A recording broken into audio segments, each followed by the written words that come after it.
Bom dia, boa tarde, boa noite para quem está acompanhando aí nossa primeira introdução ao Erlang. Só compartilhar a tela aqui.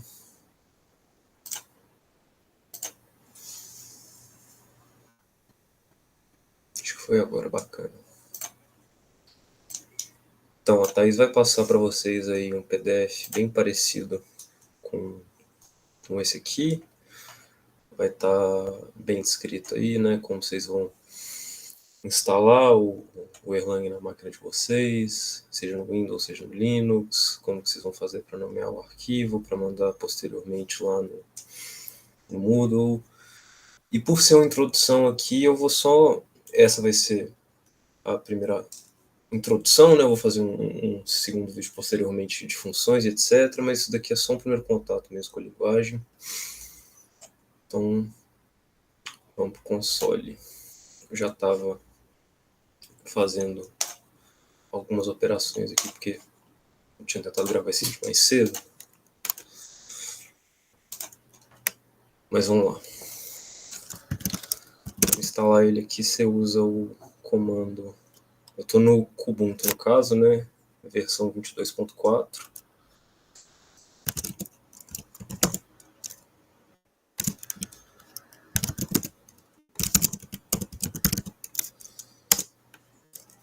Em outras distribuições do Linux eu não sei como seria para instalar. No Windows é bem tranquilo, é só você baixar lá na seção de download do site, vai ter um Install Wizard, você vai clicar em Next, Next, é bem intuitivo. Depois você vai na barra de pesquisa ali no Windows e procura RL, vai ter o próprio executável dele, no caso. Então, acabei de instalar, foi bem tranquilo, bem rápido. Eu já tinha, inclusive, a linguagem instalada na minha máquina. Para rodar o terminal do Erlang, você roda esse comando aí, RL. E aí, pronto, você abriu a linguagem, no caso, o interpretador dela, né? E, beleza, Erlang é uma linguagem completamente fora da casinha, né, de tudo que a gente viu no curso até esse ponto, até o sexto período. A gente fica muito preso no C, que é estrutural procedural. A gente fica muito preso também em linguagens orientadas a objeto ali, né, como o Java, como o Python. E uma linguagem funcional, às vezes, ela dá uma mexida na nossa cabeça, mas vocês vão ver que é um negócio tranquilo. Mas tem alguns conceitos que eles precisam de ser bem entendidos de princípio para que posteriormente esses movimentos, essas manipulações com essa linguagem fiquem mais tranquilas, né? Você pode tratar o Erlang como um grande validador de expressões matemáticas. Se eu não me engano, o Erlang ele é uma linguagem orientada a expressões, né? Então tudo que você faz nele retorna algum valor. Tem uma questão de imutabilidade nas variáveis também, mas a gente vai ver um pouquinho mais para frente agora. Mas vamos começar fazendo umas operações bem simples aqui na linguagem, né? Lembrando que o identificador para o fim da expressão aqui não é o ponto e vírgula, como na maioria das linguagens que a gente conhece, ele é só o ponto. Aí beleza, 20 mais 30 é 50. Vou fazer outra operação aqui.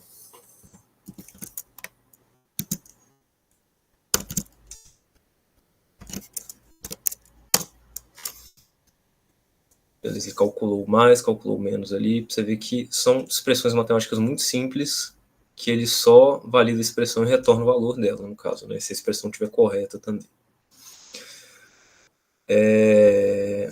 Eu queria só abrir um parênteses, para a gente dar um passo para trás, para a gente pensar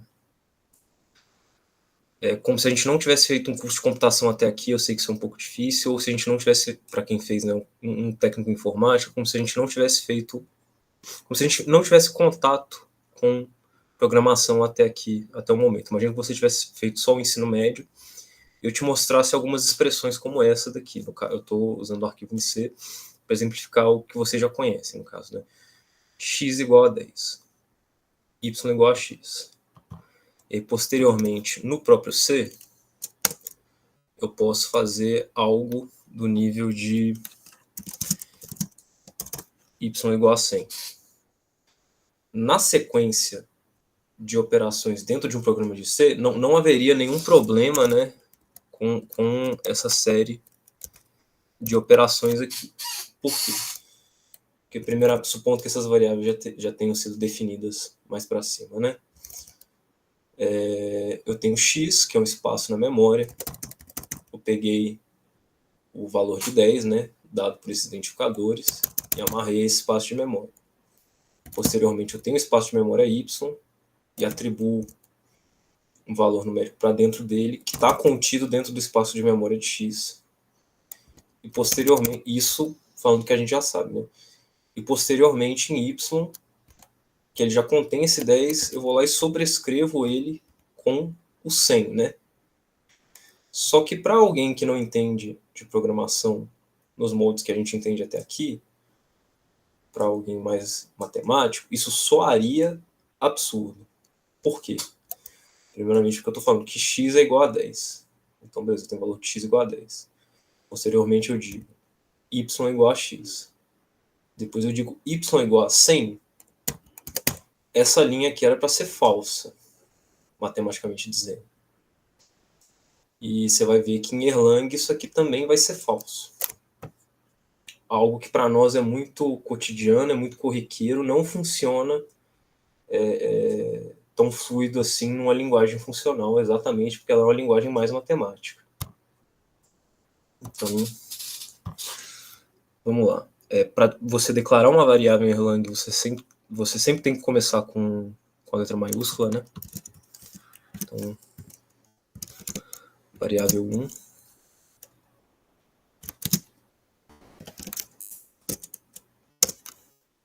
Beleza, variável 1 igual a 10, retornou o valor de 10. E eu vou tentar fazer aquela operação que eu falei, né?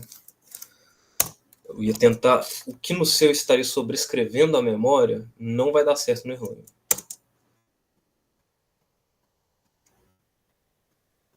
Vocês podem ver, não deu certo. Agora eu posso usar o operador de validação, no caso, né? Eu tenho um igual, eu posso perguntar para a linguagem com igual igual se isso aqui é verdadeiro. A linguagem vai falar, não, isso não é verdadeiro. Agora, se eu voltar para o 10, aí já é um caso verdadeiro.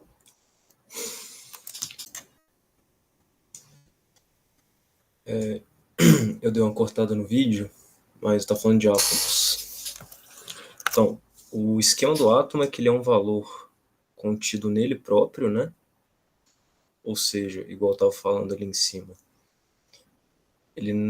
esses identificadores eles não estão amarrados ao endereço de memória, né? Igual eu vou mostrar aqui. Por exemplo, para você declarar um átomo, é diferente de você declarar variável, você começa com letras minúsculas, né?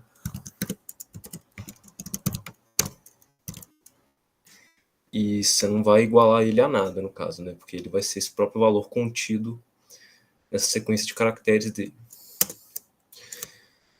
Ele me retornou o próprio valor do meu átomo. Aí, por quê que você me perguntaria que a gente faria isso?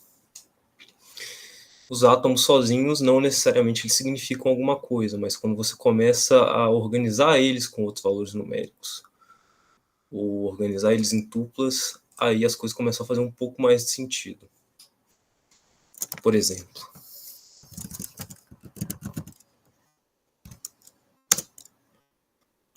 agora eu tenho um átomo chamado coordenada, eu vou fazer uma tupla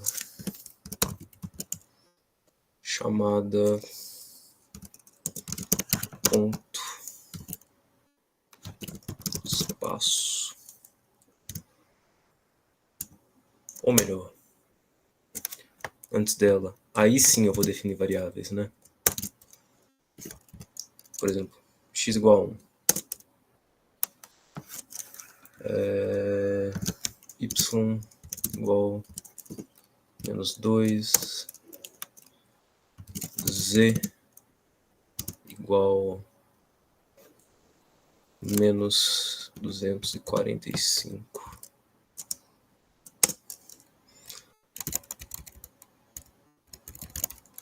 Agora sim, vou fazer a tupla. Ponto espaço. Eu vou pegar o meu átomo, né, que eu chamei de coordenada, que é como se eu tivesse basicamente dando label, né, para tudo que vai vir a seguir. E aí eu coloco x, y e u, z.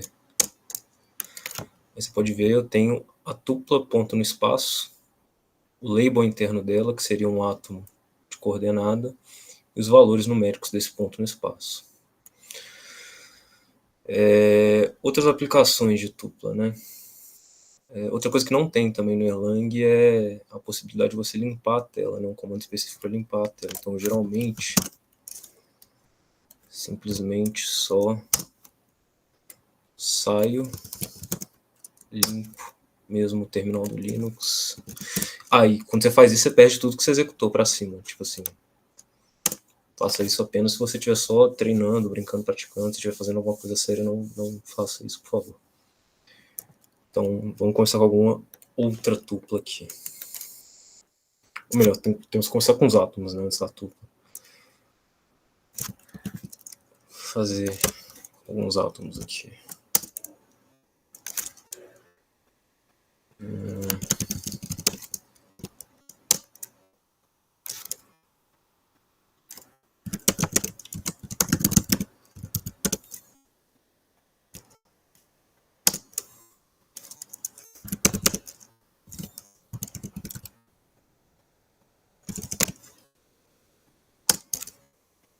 Eu fiz 4 átomos. Agora eu vou fazer a minha tupla.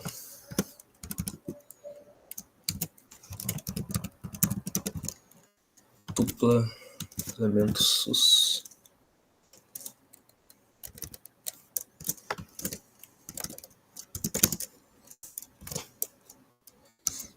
Tupla sempre com colchetes.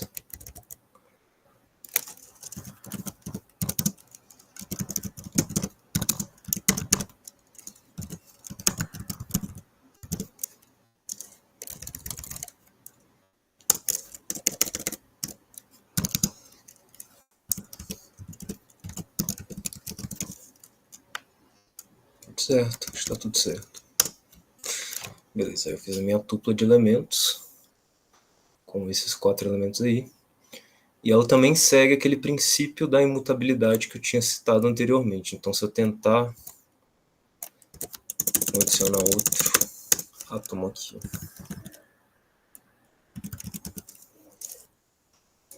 Maurício.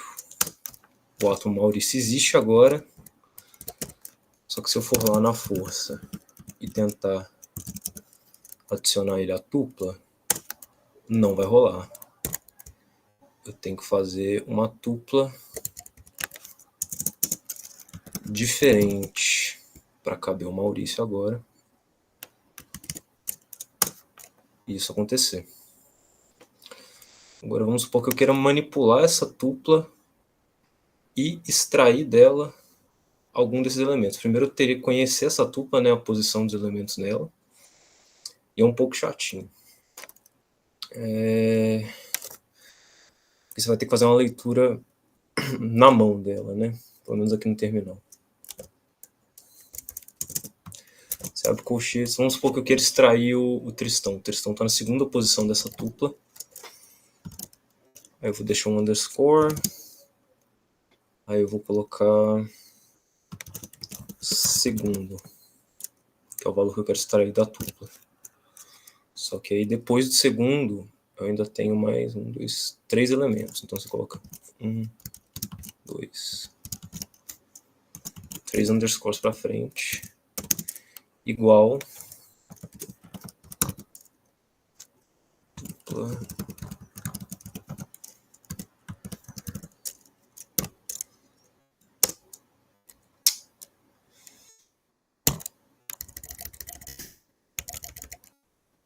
não aceitou, não estava exatamente igual. Beleza, ele performou a operação, mas ele me retornou a tupla que eu estou trabalhando em cima. Agora, se eu pedir para ele mostrar o segundo, Segundo. Tá lá o Tristão. Tem outro esquema agora, né? De novo, isso aqui é só uma introdução. Eu, na maior humildade, também não sou especialista em Erlang. Também aprendi sobre essa linguagem esse semestre junto com vocês, né? Mas acho que tá dando pra gente trabalhar um pouquinho, pelo menos entender um pouco mais dessa linguagem. E para trabalhar com listas e strings é um pouquinho diferente também do que a gente geralmente mexe com C, geralmente mexe com Java. Só limpar a tela aqui.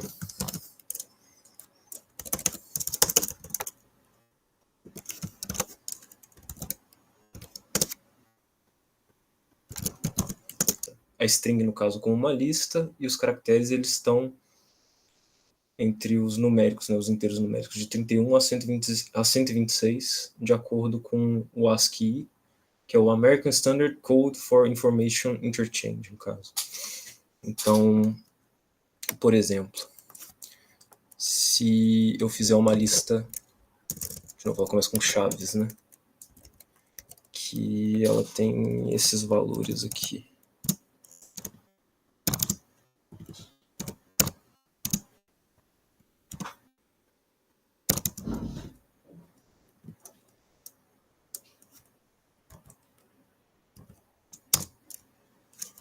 Você pode ver, ele interpreta esses valores como um string, no caso.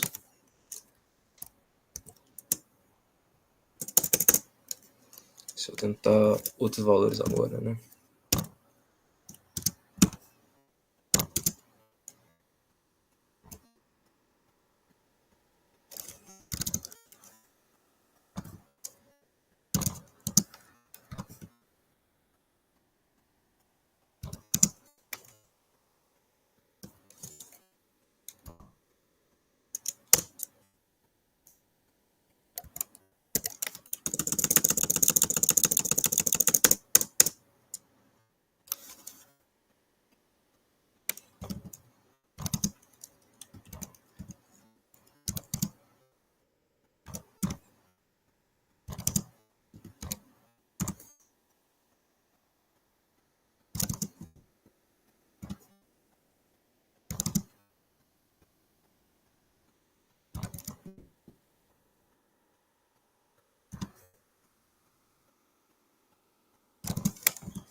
Beleza, e basicamente esse foi o roteiro.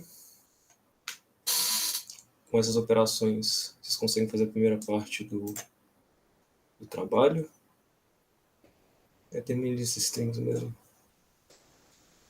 Depois eu vou colocar outro vídeo aí online, eu acho que domingo ou segunda mesmo, até terça vai estar também online, antes da disponibilizar esse primeiro PDF para vocês. E eu queria só voltar no tópico de que o porquê que o Erlang ele é utilizado, né? Principalmente em telecomunicações, exatamente porque ele é uma linguagem extremamente confiável, altamente e de disponibilidade alta. Empresas muito grandes como o WhatsApp utilizaram ela, pelo menos no seu primórdio, no caso, né? Bancos de dados também, como o CouchDB e o Riak usam ele.